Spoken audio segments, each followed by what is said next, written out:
Okay.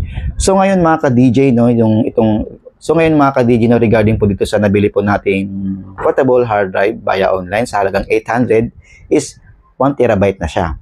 Pero ngayon, atin pong napag-alaman na hindi talaga siya 1 terabyte, kundi 51 gig lang talaga siya mga ka-DJ.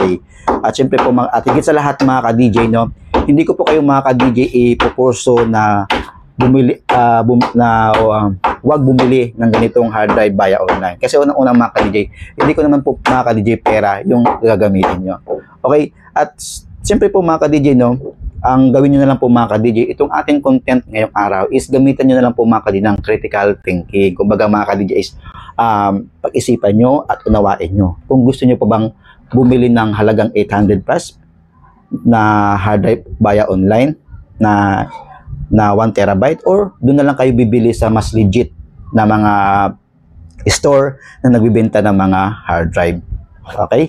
So ngayon mga ka-DJ, nagbabalik naman po ako mga ka-DJ para bigyan ko kayo mga ka-DJ ng tips para makabili po kayo ng legit na portable hard drive. Okay? So unang-unang mga ka-DJ, kapag meron pong mga PC Express, PC Express po sa inyong mga lugar or mga boutique na mga nagbebenta ng mga accessories regarding sa mga computer, mas maganda po na doon na lang po kayo bumili. At syempre po mga ka-DJ, para mas kan kayo mga ka-DJ, dalhin nyo yung inyong laptop.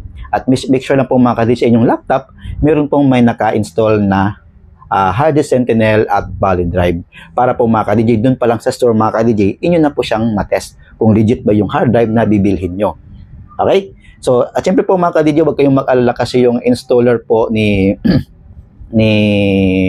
hard disk Sentinel ay ilalagay ko lang po sa description button. Okay? Pero po yung pati po yung kay valid drive. Okay? Si hard disk Sentinel po mga ka-DJ, inyo po siyang i-install. Pero po si valid drive po mga ka-DJ is no need nyo na po siya mga ka-DJ i-install. Kumbaga mga ka-DJ, portable na po siya mga ka-DJ. Kahit huwag nyo siyang i-install, i-run nyo na lang po siya mga ka-DJ para mabalidate nyo po yung hard drive nyo. Pangalawa, okay, next mga ka-DJ, like for example naman po mga ka-DJ na sa inyong lugar is wala naman talaga may PC Express or mga boutique na mga nagbibenta ng mga accessories at umaasa lang talaga kayo mga ka-DJ sa online, no?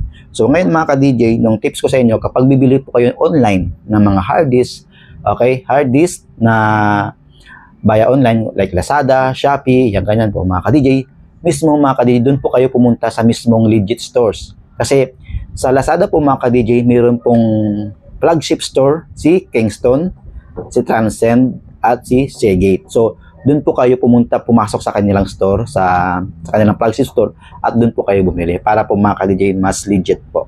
Okay? So, ngayon mga ka-DJ, no? So, hanggang dito na lang po mga ka-DJ, nagtatapos yung ating content. Sana po mga ka-DJ nakatulong po sa inyo, no? At higit sa lahat po mga ka-DJ, huwag niyo sanang kalimutan na i-like itong video na to at subscribe po mga ka-DJ kapag hindi ka po nakapag-subscribe. Maraming salamat po mga ka-DJ. Ingat kayo palagi and God bless you always.